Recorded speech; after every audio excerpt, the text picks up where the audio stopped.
اعوذ باللہ من الشیطان الرجیم، بسم اللہ الرحمن الرحیم۔ السلام علیکم دوستو، انفو زون کی نئی ویڈیو میں خوش آمدید۔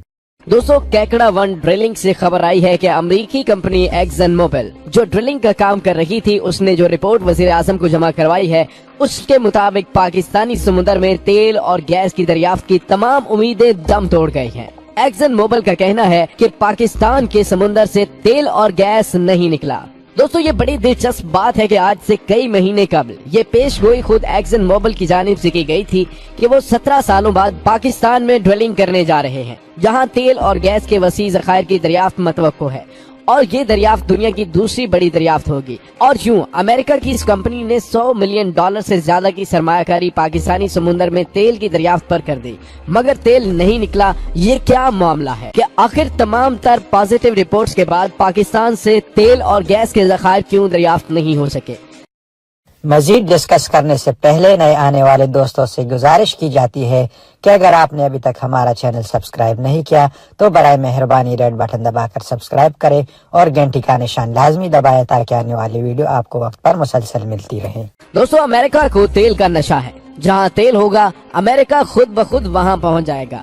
یہ ہم نہیں کہہ رہے، بلکہ آج سے 66 سال پہلے یعنی 1953 میں ایک فلم ریلیز ہوئی تھی، ویجز آف فیئر، جس میں یہ دکھانے کی کوشش کی گئی تھی کہ جہاں تیل ہوگا وہاں امریکہ ہوگا۔ 2012 میں ایک امریکی صحافی سٹیو کول نے ایک کتاب لکھی جس کا عنوان تھا ایک پرائیویٹ سلطنت، ایکزن موبل اور امریکی طاقت۔ اس کتاب میں صحافی سٹیو کول نے جو انکشافات دنیا کی سب سے بڑی آئل کمپنی جس کی سرمایہ کاری مغربی ممالک سے لے کر ایران، نائجیریا اور مصر تک پھیلی ہوئی ہے، اس سے متعلق بہت سارے حیران کن اور خوفناک انکشافات سامنے آئے ہیں کہ کس طرح اس کمپنی نے اپنے قیام سے لے کر آج تک امریکہ کے مفادات کو ساری دنیا میں تحفظ دیا، اور کس طرح دنیا کی سپر پاور اس کے اشاروں پر دنیا کے غریب مگر تیل کی دولت سے مالا مال ممالک پر حملہ آور ہوئے، اور اس کمپنی نے دنیا کے ان ممالک میں سرمایہ کاری کی جہاں بادشاہت تھی یا ڈکٹیٹرشپ، اور جن ممالک میں اس کو تیل کی بھنک پڑی تو وہاں اس نے آئل سرمایہ کاری کے لیے امریکی حکومت کو استعمال کیا۔ امریکی حکومت پر اس کمپنی کے اثر کا یہ عالم ہے کہ یہ مقامی سیاست میں بے تحاشا روپیہ لگاتی ہے اور اپنی پسندیدہ شخصیت کو صدارت کی کرسی پر پہنچا دیتی ہے، جو اس کے اشاروں پر دنیا میں ورلڈ آرڈر جاری کرتا ہے۔ گویا جہاں تیل ہوگا وہاں ایکزن کا پیسہ نظر آئے گا، اور وہ سپر پاور امریکہ کی فوجی قوت کو استعمال کر کے اس ملک کے تیل کے ذخائر پر قابض ہو جاتی ہے۔ گویا ایکزن موبل امریکہ کی سپر پاور بننے میں بڑے مؤثر کردار ادا کر رہی ہے۔ دوستو، سعودی عرب، UAE جیسے ممالک میں اس کمپنی کو بلا روک ٹوک کام کرنے کی اجازت رہی ہے، تو صدر صدام، لیبیا کے معمر قذافی، سوڈان اور یمن میں جو کھیل کھیلا گیا یا کھیلا جا رہا ہے، وہ بھی سب کا سب صرف اور صرف تیل کے ذخائر پر قبضہ کرنے کے لیے ہے۔ دوستو، 1992 میں صدر صدام کو کویت پر چڑھا دیا گیا، تو اس کی بدولت کویت اور سعودی عرب کی سیکیورٹی کے بہانے امریکہ نے ان ممالک میں قدم جمائے، اور امریکی آئل کمپنیوں نے تیل کی ڈرلنگ کے ریکارڈ توڑے، کیونکہ انہیں کوئی روکنے والا نہیں تھا۔ اب اس کے بعد صدر صدام کو پھانسی پر چڑھا کر عراقی تیل پر ہاتھ صاف کیا گیا، تو لیبیا کے معمر قذافی بھی تیل کے لالچ میں ہی مارے گئے۔ اس کے علاوہ وینزویلا میں جو بغاوت پیدا کی جا رہی ہے، وہ بھی امریکہ کی تیل کی ہوس ہے۔ امریکہ وہاں حکومت تبدیل کر کے تیل کی دولت کو اپنے ہاتھ میں لے لے گا، مگر وینزویلا کے صدر نکولس امریکہ کو تیل کے ذخائر پر نظریں گاڑے ہوئے دیکھ رہا ہے۔ تو جو کتاب 2012 میں امریکی صحافی سٹیو کول نے بعنوان پرائیویٹ سلطنت، ایکزن موبل اور امریکی طاقت شائع کی، اس میں اس نے جو بتایا کہ کس طرح ایکزن موبل امریکی سیاست پر اثر انداز ہو کر ملک کی خارجہ پالیسی پر اپنا قبضہ جماتی ہے، اور یہ آئل کمپنی ہی دراصل امریکہ کی اصل طاقت کا ذریعہ ہے۔ اس کتاب میں بتایا گیا کہ امریکی خارجہ پالیسی اور امریکی قوم کا مقدر ایکزن موبل کے ہاتھ میں ہے، اور وہ جیسا چاہے ویسا ہی ہوتا ہے۔ اس پس منظر کو سامنے رکھیں اور یہ سمجھنے کی کوشش کریں کہ وہ ملک جو امریکہ کے اشاروں پر چلے گا، وہاں ایکزن کو سرمایہ کاری کے لیے کوئی نہیں روکے گا، تو وہاں ایکزن جا کر پیسے بنا لیتی ہے، اور امریکہ تیل حاصل کرتا ہے اور ڈالر بھی، جیسا کہ کویت، سعودیہ اور اب عراق کی صورتحال آپ کے سامنے ہے۔ اور وہ ممالک جیسا کہ ایران کو لے لیں، جہاں تیل اور گیس کے وسیع ذخائر موجود ہیں، تو وہاں پر امریکہ کیسے پہنچ سکتا ہے؟ تو اس کا ایک ہی ذریعہ ہے کہ عراق، لیبیا اور سوڈان کی طرح اپنے مخالف حکمرانوں کو رستے سے ہٹا دیا جائے، اور پھر تیل کی دولت کو لوٹ کر امریکہ لے جایا جا سکے۔ دوستو، ایران کے خلاف جنگ بھی تیل اور گیس کی دولت کی جنگ ہے۔ اب آتے ہیں ہم پاکستان کی جانب، دنیا کی 7ویں اور مسلمان دنیا کی پہلی اور واحد ایٹمی قوت۔ دوستو، 2018 میں خود ایکزن موبل نے دعویٰ کیا تھا کہ پاکستان میں تیل اور گیس کے وسیع ذخائر دریافت ہونے کی امید سامنے آئی ہے، जबकि केकड़ा के करीब इलाके का सर्वे किया गया और ये दरियाफ्त कोई आम दरियाफ्त नहीं बल्कि दुनिया की दूसरी बड़ी दरियाफ्त होगी। सर्वे के बाद एक्सन मोबिल ने मामलात पाकिस्तानी हुकूमत से तय किए और $100 मिलियन की सरमायाकारी का ऐलान दुनिया की सबसे अमीर तेल कंपनी ने पाकिस्तानी समुद्र में करने का ऐलान कर दिया। दोस्तों, इस साल के आगाज में ड्रिलिंग का काम शुरू हुआ और सारी कौम की नजरें केकड़ा वन की तरफ जम गई कि कब कोई अच्छी खबर सामने आए। ड्रिलिंग के दौरान जब 5000 मीटर की गहराई तक ड्रिलिंग कर ली गई तो ये खबर सामने आई कि तेल और गैस के दरियाफ्त की उम्मीद यकीन में बदलती नजर आ रही है, क्योंकि दौरान ड्रिलिंग प्रेशर किक मिली है जो कि तेल और गैस के बड़े जखीरे की बदौलत हासिल होती है। दोस्तों, इस खबर के सामने आते ही वजीर आजम इमरान खान ने भी कौम को दुआएं करने का कहा और जल्द ही खुशखबरी देने का ऐलान भी किया। दिन गुजरते गए और हर आने वाला दिन एक बहुत बड़े मौजज़े की नवीद की उम्मीद लिए आता रहा कि कब कौम को खुशखबरी दी जाएगी। लेकिन खबर जो सामने आई उसने सारी कौम को न सिर्फ गमगीन कर दिया बल्कि मायूस भी कर दिया है।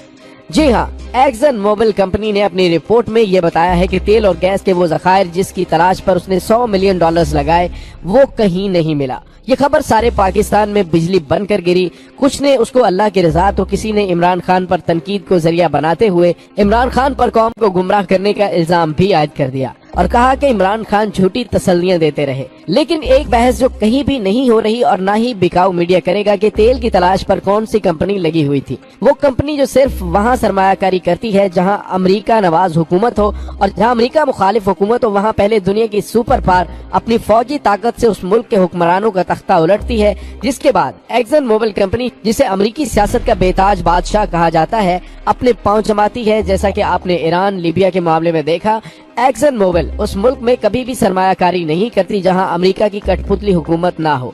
गोया पैसा वहां लगाना है, तेल वहां से निकालना है जहां अमेरिका के मुफादात का तहफ्फुज़ भी यकीनी होगा। क्योंकि अगर तेल की तलाश में सरमायाकारी करके पैसा ही कमाना मकसूद हो तो इराक, लीबिया और वेनेजुएला भी एक्सन मोबिल तेल के शोबा में सरमायाकारी करके पैसे कमा सकती थी। लेकिन नहीं, अगर वो सदाम और मोअम्मर कज़ाफी के दौरे हुकूमत में तेल की दरियाफ्त पर सरमायाकारी करती, नए कुएं खोदती और ज्यादा तेल बिकता तो उससे हासिल होने वाली आमदनी को सदर सदाम और मोअम्मर कज़ाफी उसको न सिर्फ अपने गरीब अवाम पर लगाते बल्कि अपनी मुसल्लह अफवाज को भी जदीद असलहे से लैस करते और अमेरिका के मुकाबले में आ जाते। तो क्या अमेरिकी मुफादात की मुहाफ़िज़ एक्सन मोबिल, जो अमेरिकी सियासत में एक मोहरे की सूरत रखती है, ऐसा करती? तो उसका जवाब ये है कि हरगिज नहीं। तो इसीलिए पहले लीबिया और इराक में कज़ाफी और सदाम को ठिकाने लगाया गया। पाकिस्तानी समुद्र में भी अगर एक्सन मोबिल तेल की दरियाफ्त का ऐलान कर देती तो उन कुदरती खजानों की दौलत से पाकिस्तानी खाली खजाने भर सकते थे। पाकिस्तान मुआशी तौर पर ताकतवर हो सकता था और उसी आमदन से पाकिस्तान चीन और रूस से असला खरीद कर अपनी मुसल्लह अफवाज को ताकतवर से ताकतवर तरीन बना सकता था। तो ऐसी सूरत हाल में अमेरिका कहाँ खड़ा होता? क्या पाकिस्तान की मौजूदा हुकूमत और मुसल्लह अफवाज अमेरिका नवाज है? क्या पाकिस्तानी हुकूमत और अफवाज एक्सन को ये तसल्ली मुहैया कर सकते हैं कि वो अमेरिका का कहा ही बोलेंगे और वही करेंगे जो अमेरिका कहेगा? हरगिज ऐसा नहीं हो सकता। तो अगर ऐसा नहीं हो सकता तो एक्सन मोबिल को क्या पड़ी है कि वो खुद अमेरिकी कौम के पांव पर कुल्हाड़ी मारकर पाकिस्तान को तरक्की की उस मंजिल पर पहुंचा दे कि जहां पाकिस्तान पहुंचकर अमेरिका की आंखों में आंखें डालकर बात कर सकेगा। दोस्तों, तेल के वसी ज़खायर तो पाकिस्तानी समुद्र में हैं, ये खुद कहा था एक्सन मोबिल ने। तो उन पर कब्जा करने के लिए क्या वो लीबिया और इराक जैसा खेल इधर भी खेल सकती है कि अमेरिकी अफवाज आए और पाकिस्तान में अमेरिका नवाज हुकूमत बना लें और फिर बाद में तेल की दरियाफ्त अमल में लाई जाए? तो ऐसा भी हरगिज मुमकिन नहीं, क्योंकि पाकिस्तानी अफवाज की मौजूदगी नसर और बाबर मिसाइलों और पाकिस्तानी अवाम के जज्बा ईमानी के होते हुए ये नामुमकिन है। तो ऐसी सारी सूरत हाल में अमेरिका और उसकी ताकतवर ऑयल कंपनी के पास एक ही ऑप्शन बचता है कि पाकिस्तान को मुआशी खुशहाली की राह पर न चलने दिया जाए।